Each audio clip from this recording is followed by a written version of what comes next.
15 shocking facts about Thailand, where a single mistake can destroy your life, and where wearing the wrong underwear, a criminal. Thailand operates by rules that would shock most of the world. The most disturbing part? The Thai government actively works to keep these facts hidden from international attention. Picture this. You're in a lively Thai bar, soaking up the atmosphere, maybe having a few drinks with friends. You spot a bell on the counter and think, oh, how charming, a quaint decoration. So you give it a playful ring. Congratulations, you've just volunteered to buy a drink for everyone in the bar. In Thai bar culture, ringing the bell is a public declaration that you're treating everyone in the establishment to a round. The moment that bell rings, the entire bar erupts in cheers because they know someone just got very generous, whether they meant to or not. The cost can be staggering. Depending on the bar and the number of patrons, the bill can range from $200 to $2,000 or more. For many tourists, that's their entire vacation budget gone in a single curious moment. The real issue isn't just the money. It's that this tradition preys on a lack of cultural understanding. Some tourists have tried to refuse payment after learning what the bell signifies, but this creates serious social problems. In Thai culture, backing out of a public commitment like that is considered deeply shameful and disrespectful. You're not just violating a financial obligation, you're violating a cultural norm. So the next time you're in a Thai bar and see a bell, remember this warning. That small piece of metal can turn your budget trip into a very expensive lesson in cultural differences. Let's be honest, if you accidentally rang this bell and were faced with a $500 bill, what would you do? Pay up with honor or try to make a run for it? Let me know your game plan in the comments. If you're planning a romantic getaway to Thailand with your partner, you need to know this critical truth. Public displays of affection are not just frowned upon, they're considered a serious offense to the local culture. Unlike in many Western countries where holding hands, kissing, or hugging in public is perfectly normal, in Thailand, these seemingly innocent gestures can make locals genuinely uncomfortable and brand you as a disrespectful foreigner. What makes this cultural difference particularly tricky is this. Thais are often too polite to confront tourists directly about their behavior. Instead, you'll notice subtle signs of disapproval. People might avoid eye contact, conversations might become awkward, or you might get cold service from staff. You won't understand why the locals seem less friendly, but it's because you've unintentionally crossed a major cultural line. Thai culture values emotional restraint and believes that intimate moments should be kept private, away from the public eye. For couples traveling, this can create unexpected tension. You're in a beautiful, romantic destination, but you can't express your affection in the way you normally would. Many couples report feeling frustrated or confused by these unwritten social rules. This cultural clash is made even more complicated by the fact that the Thai tourism industry heavily promotes romance and couples getaways. Yet the society itself doesn't support public displays of that affection. It's a contradiction that leaves many tourists feeling baffled and uncomfortable. Now we're getting into territory that most travel guides will never touch, but it's a reality that shapes much of the tourism industry in Thailand, especially in places like Pattaya. There's a practice here that many tourists encounter, but few truly understand: renting a wife. This isn't a legal marriage. It's a temporary arrangement where women, mostly from poor, rural parts of Thailand, become companions for foreign tourists for anywhere from a day to several months. These women often work out of the bars and nightclubs in areas like Pattaya's Walking Street. They offer companionship that goes far beyond what most Westerners would consider normal tourist services. The arrangement typically includes acting as a guide, a translator, and an intimate partner for the duration of the tourist stay. Here's where it gets serious. This practice operates in a legal gray area. It's not officially regulated or protected by Thai law, which means both the women and the tourists are taking significant risks. The women have no legal protection if a tourist refuses to pay or becomes aggressive. Tourists have no legal recourse if they are scammed or robbed. These women often come from backgrounds of extreme poverty in Thailand's rural provinces. They send most of their earnings back home to support their families, children, elderly parents, and sometimes entire villages. They choose this life not out of preference, but out of necessity. Let's talk about the elephant in the room that everyone knows is there, but no one wants to officially acknowledge. The sex tourism industry in Thailand is a massive economic force that the government refuses to study, measure, or officially recognize, even though it's one of the country's most significant sources of foreign currency. Here's a statistic that will shock you. According to independent research, somewhere between 70 and 90% of tourists who come to Thailand are single men. It's not the stunning beaches or the incredible food that's the primary draw. A huge percentage of these men are coming to Thailand for one specific reason. The sex industry in Thailand is so deeply embedded in the country's economy that it's almost impossible to separate mainstream tourism from sex tourism. Those massage parlors you see on every corner, most aren't offering traditional Thai massages. Those bar districts that never seem to close, they're not just serving drinks. By not officially acknowledging the scale of the sex industry, the government can continue to promote Thailand as a family-friendly destination, while simultaneously benefiting from the massive revenue that sex tourism generates. What's particularly disturbing is how normalized this has become within Thai society. It's common for families in rural areas to expect their daughters to go work in Bangkok or Pattaya and send money home. It's seen as a form of economic migration, not what it truly is: the systemic exploitation of the economically desperate. Thailand's ladyboy culture is one of the most visible aspects of its tourism industry. The colorful cabaret shows, the beautiful performers, and a society that appears to be open and accepting of transgender people. But the reality behind the glamour is far sadder than most tourists could ever imagine. The transgender women you see performing in the tourist shows are just the tip of the iceberg. For every one performer in a fancy cabaret, there are dozens of other transgender people struggling with poverty, systemic social barriers, and limited opportunities in mainstream Thai society. Despite Thailand's reputation for tolerance, transgender people face significant challenges in finding legitimate employment. Many employers simply will not hire transgender people, regardless of their qualifications or skills. This pushes many into informal, unregulated, and often dangerous lines of work. Many transgender people in Thailand come from families who have disowned them. They're kicked out of their homes, cut off from their family support systems, and forced to create their own survival networks. This isolation makes them particularly vulnerable to exploitation. Many of the performers in these shows are supporting not just themselves but also their families, who often simultaneously rely on their income and feel ashamed of how it's earned. This is a psychological burden on top of the physical and emotional challenges they already face. The medical aspects are also alarming. Many transgender people in Thailand go through hormone therapies and surgeries without proper medical supervision because they can't afford legitimate health care. This leads to serious health complications that often go untreated. Here's a lesson that long-term expats in Thailand learn the hard way. No matter how many years you live there, how well you speak the language, or how much you contribute to the local community, you will always be seen by Thai society as a farang, a foreigner. This isn't just a casual cultural distinction.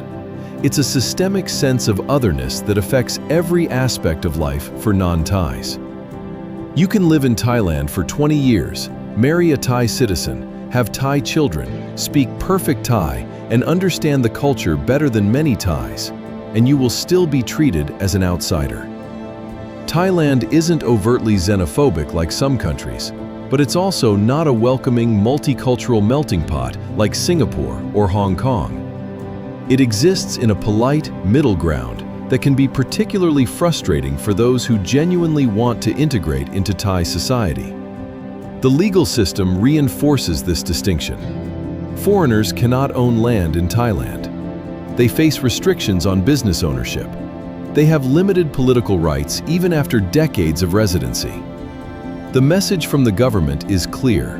You can live here, you can spend your money here, but you will never truly belong. The psychological impact of this permanent outsider status can be significant.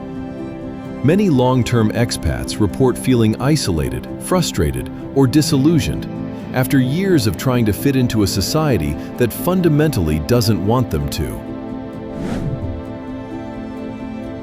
In Thailand, there are laws so strict and so aggressively enforced that a single careless word can lead to very serious legal consequences. These are the lèse majesté laws, and they make criticizing the Thai monarchy one of the most dangerous things you can do in the country. These laws don't just forbid direct criticism of the king or the royal family. They prohibit anything that could be interpreted as disrespectful, insulting, or threatening to the monarchy. The interpretation of what constitutes a violation is incredibly broad and left entirely to the discretion of the authorities. In 2024, the Thai Ministry of Justice reported over 100 lèse majesté cases, with penalties including several years of imprisonment and significant fines. But here's what makes these laws particularly terrifying. The penalties can be cumulative. Each perceived insult is treated as a separate offense, meaning you could face a lengthy prison sentence for what you thought was a minor comment.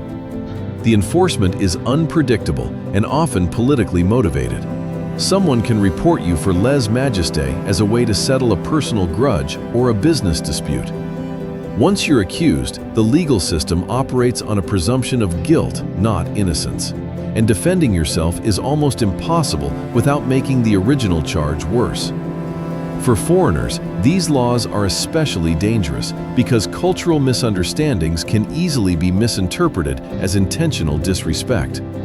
A joke that would be acceptable in your home country could be seen as a grave offense in Thailand. Even sharing certain content on social media can lead to arrest and prosecution.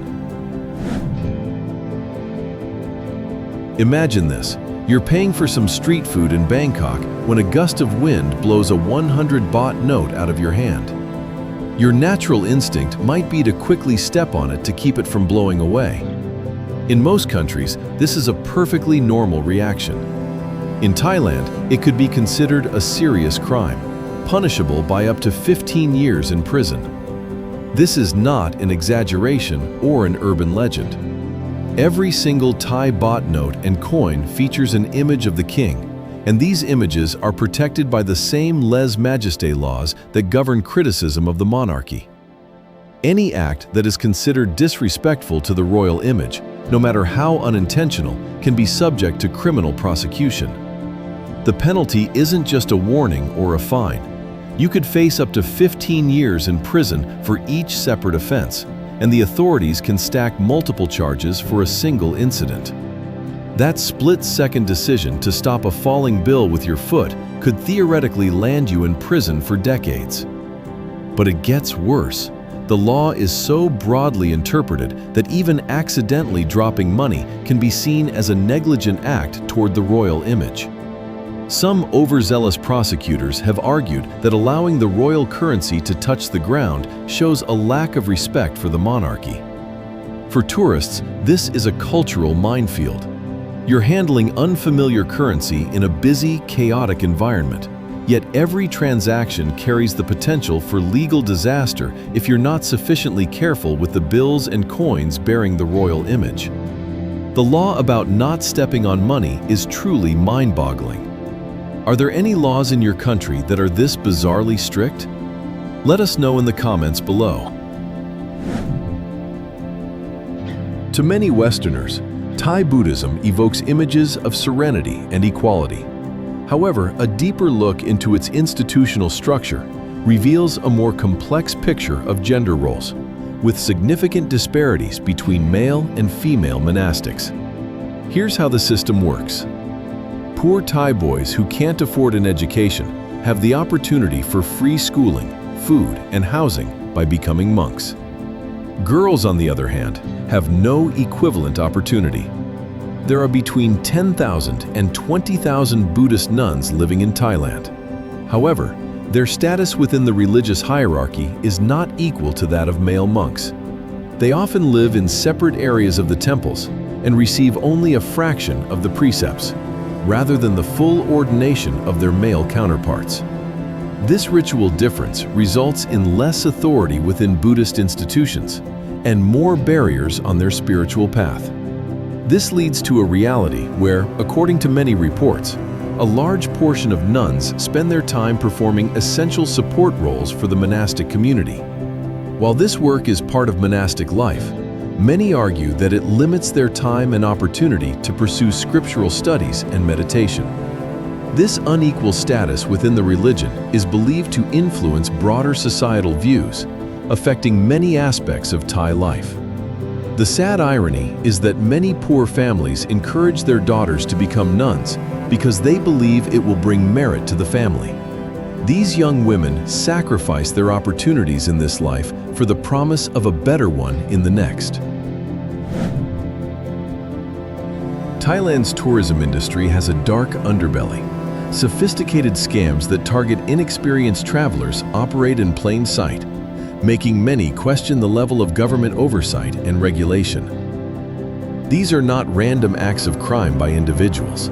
They are organized systems designed to extract the maximum amount of money from unsuspecting tourists. In Bangkok, friendly locals approach tourists and inform them that the Grand Palace is closed for a special ceremony or cleaning. They then offer to take you on a tuk-tuk tour of other temples and attractions for a very affordable price. The tuk-tuk drivers are charming, knowledgeable, and seem genuinely interested in showing you authentic Thai culture. They take you to a few impressive temples where you have genuine cultural experiences. But then, the tour takes an unexpected turn to high-end jewelry shops, tailor shops, and expensive souvenir stores. Here's the genius of the tourist trap. You're not forced to buy anything. The pressure is subtle and social. The shop owners are friendly, offering you free drinks while they show you beautiful products. The tuk-tuk driver mentions that he gets a small commission if you buy anything, which helps him feed his family. Many tourists end up spending hundreds or even thousands of dollars on overpriced jewelry, custom-made suits, or art they had no intention of buying. The products aren't necessarily fake, but they're often marked up by 500 to 1,000% above their reasonable value. What makes this systemic and not random is the coordination. The tuk-tuk drivers have deals with specific shops. The people who inform tourists about the palace closure are part of the network. Even some hotel concierges are in on it, directing guests to these tours. But here's what's even more concerning. The Thai government is aware of these scams and has set up a tourist police department to handle complaints. While the tourist police were established to handle complaints, many tourists report that resolving these issues is difficult and doesn't always lead to the outcome they had hoped for. The psychological impact on tourists is significant. Many leave Thailand feeling like they were constantly being deceived or taken advantage of. This creates negative word of mouth that has the potential to damage Thailand's tourism reputation. But the short-term economic gains seem to outweigh the long-term concerns. For first-time visitors, this experience can be particularly disheartening as it shatters their expectations of Thai hospitality and friendliness. In the mountains of northern Thailand, the Kayan long-neck women greet tourists every day. But behind the smiles and the glittering brass rings is a complex story of survival. The Kayan women, recognizable by the brass coils that elongate their necks, are not native to Thailand. They are refugees from Myanmar, Cambodia, and Laos, who fled political persecution and economic desperation in their home countries. They now live in specially built tourist villages that are meant to replicate their traditional homes. These villages are essentially open-air museums where tourists pay an entrance fee to observe, photograph, and interact with people whose primary job is to exist as cultural artifacts. The Kayan women wear their traditional clothing, demonstrate traditional crafts, and sell handmade souvenirs to the busloads of tourists who arrive daily. The economic reality is stark. According to tourism officials, these women earn about $90 a month from this arrangement. To put that in perspective, that's about $3 a day for being on constant display for foreign tourists who pay between $20 and $50 each for the experience. The vast majority of the revenue from these tours goes to the Thai tour operators, the transportation companies, and other middlemen. The people who are actually on display receive only a tiny fraction of the money their cultural identity generates. In your opinion, is visiting these villages helping them earn an income, or is it contributing to a system of human exhibition? Let me know your thoughts in the comments below. This is the truth that affects every aspect of life in Thailand, but that most tourists never fully grasp during their short visits.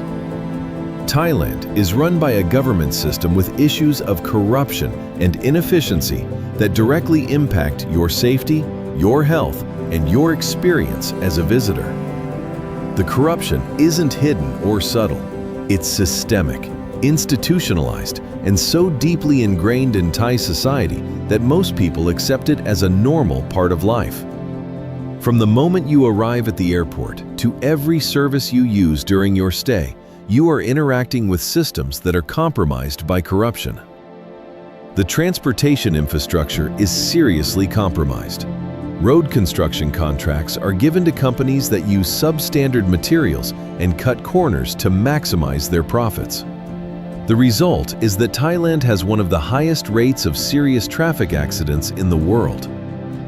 The justice system is perhaps the most problematic aspect of this corruption for foreign visitors. If you get into legal trouble in Thailand, your chances of being treated fairly depend more on your wealth and connections than on the truth of your case. Many foreigners find that the court system tends to favor Thai citizens. If you're scammed by a Thai business partner, defrauded by a real estate developer, or have serious marital problems, the legal system is unlikely to provide an effective remedy. This has led to a common perception that justice can be influenced by financial factors, and foreigners are often at a disadvantage in this fight. This is particularly difficult for foreigners who invest large sums of money in businesses or property in Thailand. The legal protections you would assume exist in a developed country are simply not effective in Thailand's corrupt system. Thailand has one of the most inefficient education systems in the developed world, and this failure in education explains much of what seems confusing or frustrating about Thai society to a foreign visitor. The country spends more per capita on education than most Asian nations, yet it has some of the worst educational outcomes in the region. Here's the paradox. Thai children spend more time in school or in after-school tutoring than children in any other Asian country. Yet Thailand consistently ranks near the bottom in international education assessments.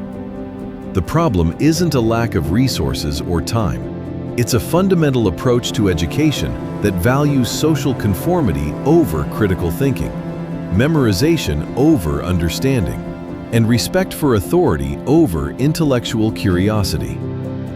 Here's a perfect example of this dysfunction. It's common for Thai children to bring home elaborate school projects, like a beautifully colored map of the world where every country is a different color.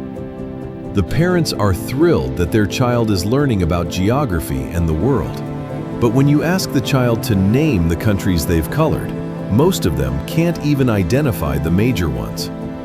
They've spent hours on a project that taught them nothing but how to follow instructions and create visually appealing presentations.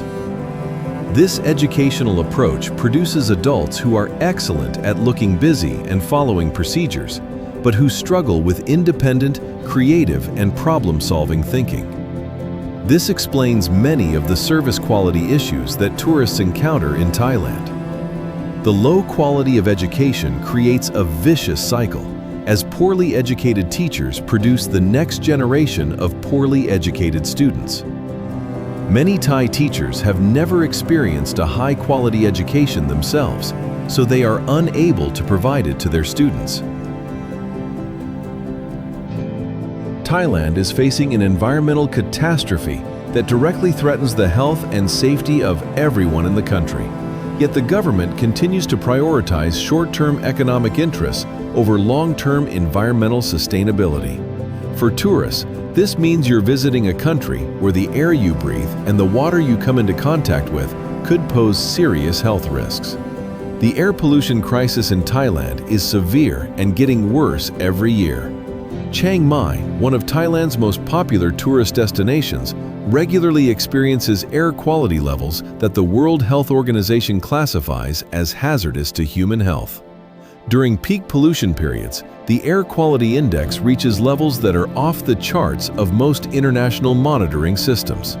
Exposure to this level of pollution, even for a short time, can cause respiratory problems, eye irritation, and cardiovascular stress. For people with asthma, heart conditions, or other pre-existing health issues, visiting northern Thailand during the pollution season can be genuinely dangerous.